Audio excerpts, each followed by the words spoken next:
Good morning and welcome everyone to today's focus for Saturday, November the 26th, 2022 at 11:25 a.m. Central Time.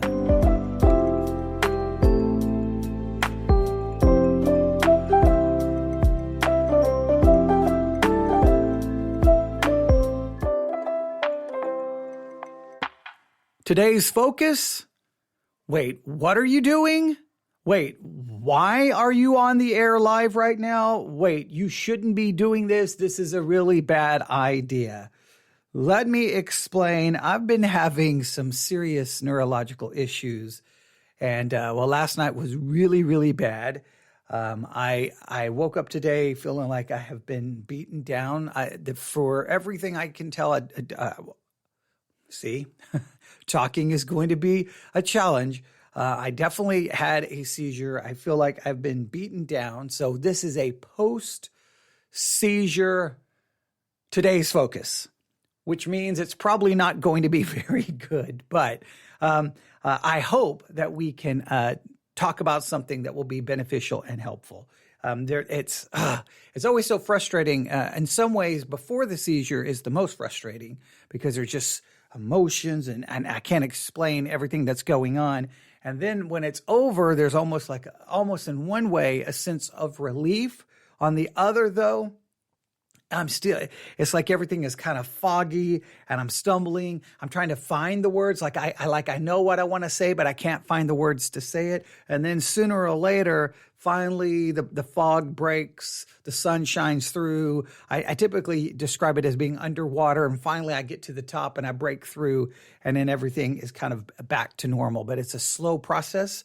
But I'm going to go through the process live on the air in front of a microphone because I cannot stand, I literally cannot stand that my seizure disorder would ever get in the way of doing what I want to do. I know it makes me very mad. It causes me enough problems in a number of ways. The last thing I wanted to do is to stop me from doing what I want to do. And what I want to do today right now is I want us to go back to Exodus chapter 33 and continue our focus on Exodus chapter 33. This is coinciding perfectly with our new series on Practice the Presence of God. I think we called it Practice the Presence of God. And I may have to do some renaming of that. I have to verify I typed everything out correctly this morning. But this is coinciding perfectly with that series because this all started because of two podcast episodes from Adrian Roger on Practice the Presence of God. And he used Exodus 33 and 34. Now, we had some serious problems in our sermon review with what he did to the text, but we're kind of walking through it in a more devotional, today's focus kind of way, where the job here is not to do a full exposition and take it all apart, but it is designed for me to take it apart in a way that I can take small sections of it and hand it to you and say, this is what I want you to focus on for the rest of the day. So for the rest of your Saturday, November the 26th, 2022, I want you to focus on Exodus chapter 33. And primarily, I want you to focus on verses 12 through 17. Verses 12 through 17. And I don't know about you, when I read Exodus 33, verses 12 through 17, at least for me, I'm like, wait, what's going on? Wait, what changed? Wait, what is happening? I am so confused. So I would like for you to tell me what changed. What is going on here? Let me remind you, in Exodus chapter 33, starting in verse 1, the Lord said unto Moses, depart and go up hence, thou and the people which thou hast brought up out of the land of Egypt, unto the land which I swear unto Abraham, to Isaac and to Jacob, saying, unto thy seed I will give it. So God is telling Moses, you and the people go to the land. I made a covenant. I'm going to keep my promises. Go to the land. However, he gives him some, you may feel like startling news. Go, but, maybe this is not startling news. This may have been comforting news. Go, and I'm going to send an angel before thee, and I will drive out the Canaanite, the Amorite, the Hittite, and the Perizzite, and the Hivite, and the Jebusite. So that would have been actually good news. So go You're going to get the land that I promised. I keep my promise. That's good. I'm going to send an angel before you to help you out. That's good news. So all of that is encouraging. All of that is helpful. And then verse 3, he reminds them, you're going to go to a land flowing with milk and honey. For I will, but this is where it's kind of startling news or shocking.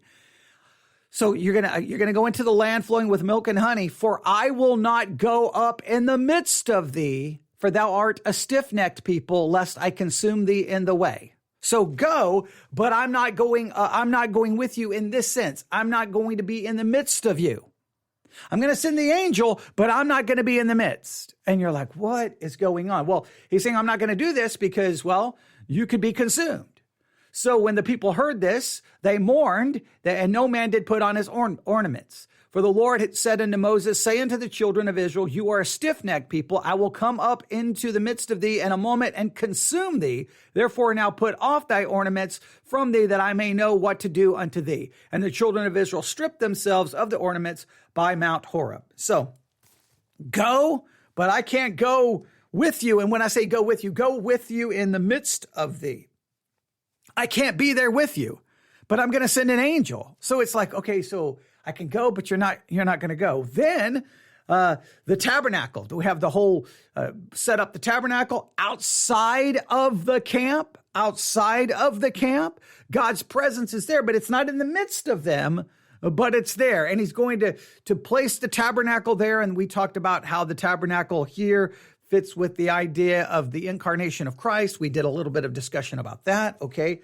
We don't have time to review all of that.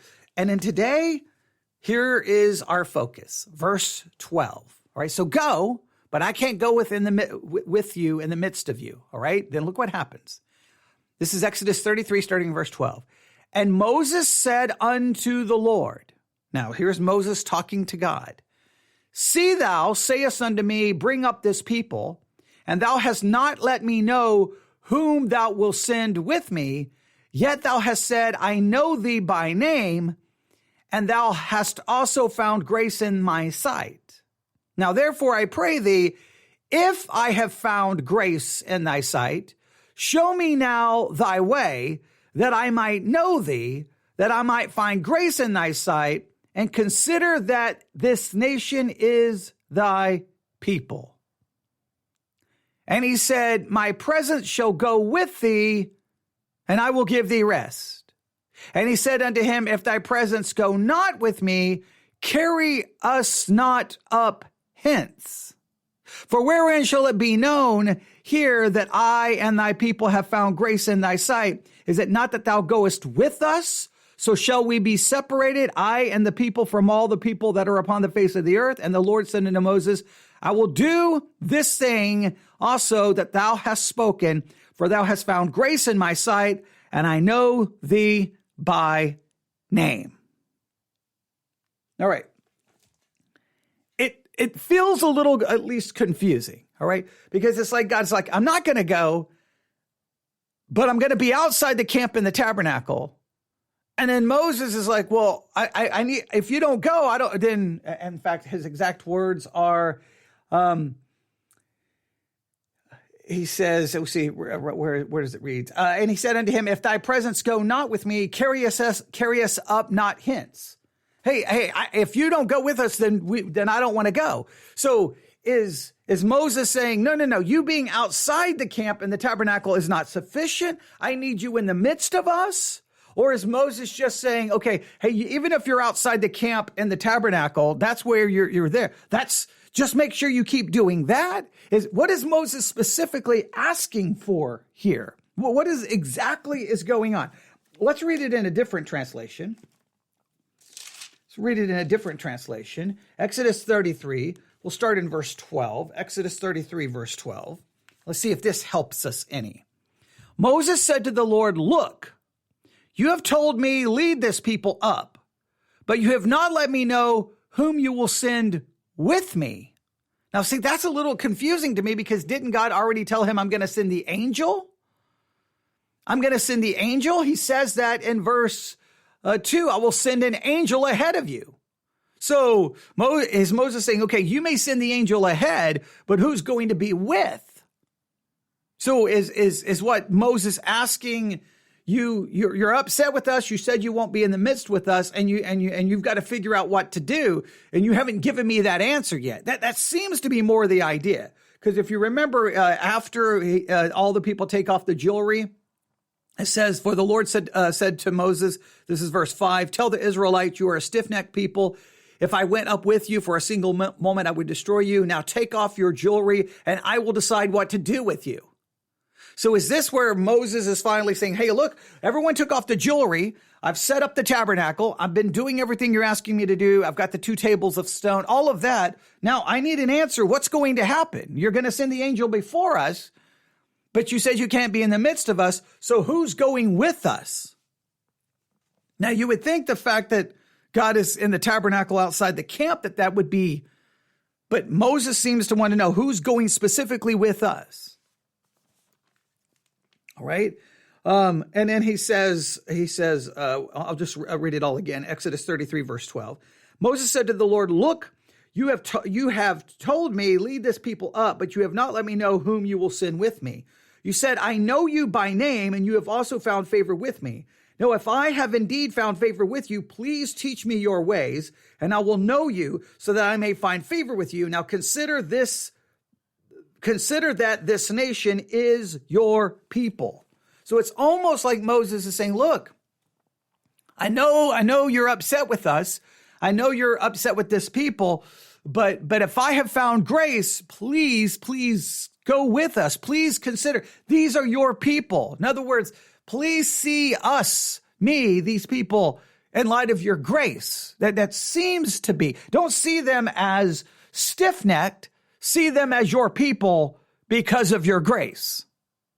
That seems to be kind of what Moses is trying to do. At least that's how I'm seeing it currently.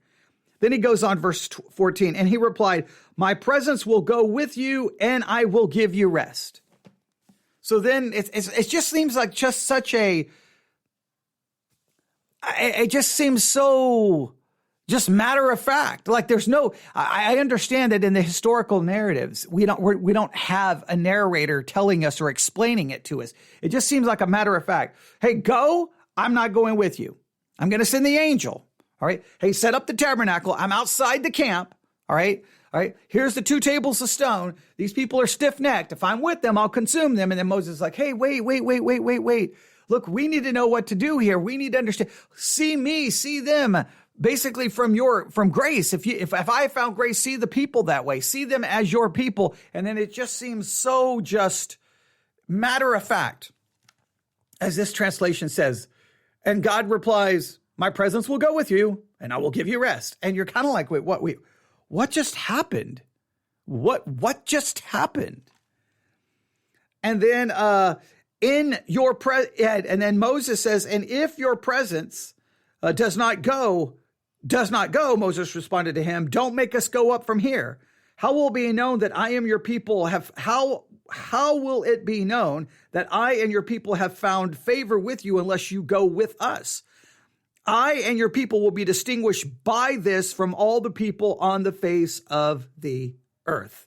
It seems like Moses is saying, look, I need you to go with us because we won't be any different than any other nation unless you're with us. In other words, what makes us different from all the other nations is not what we do, but it is you. You make us different. Not so much in our actions because, well, we're going to fall short. We're going to fail. I mean, they're already a stiff-necked people that God is threatening to destroy. What's going to separate them is God with them. But it seems so just like it just seems so just a matter of fact. Like, okay, I'll go. That's the end of this discussion. And it just seems so weird. Now, what most preachers try to do is like, okay, Moses found the formula, right? All right. He did A, B, he did these things, right? So if remember the sermon we reviewed from Adrian Rogers, it was more like, well, see, Moses had dedication. Moses had preparation. Moses had isolation. And because he did all of these things, then God was like, okay, I'll go with you. Now, we know ultimately God does not change. God knew he was going before he said he was not going. God knew exactly what he was going to do. So we can't read this as God being changed, because then that destroys the immutability of God and you have major theological issues. We have to understand this, that this is God being described, his actions being described from a very human perspective so we can somehow understand. You could say it wasn't God that changed, it was Moses that changed, but did Moses really change? Because, what did Moses do different here? So it's I don't know about you, but when I read it, I'm just a little bit like, what do I do with this? What do I do with this?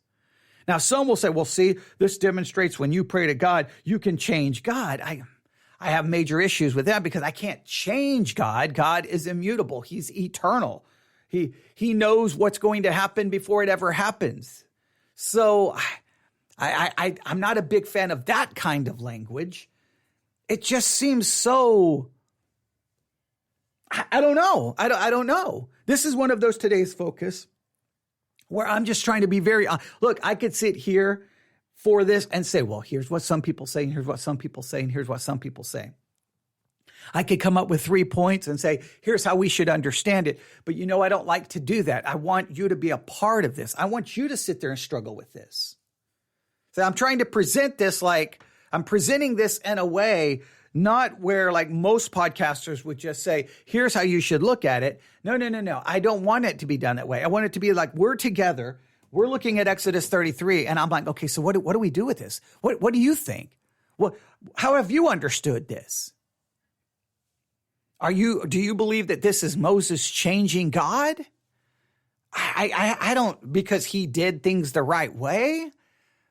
That doesn't seem to make sense. It seems that Moses, and I know the text is not explicit on this, but I think it's implied that what Moses is trying to do is asking, almost begging and pleading for God to see him and the people through the perspective of grace, not based off what they do, but let them have grace on us, on me and the people. They're stiff-necked, but don't see don't see them being stiff-necked. See them as your people.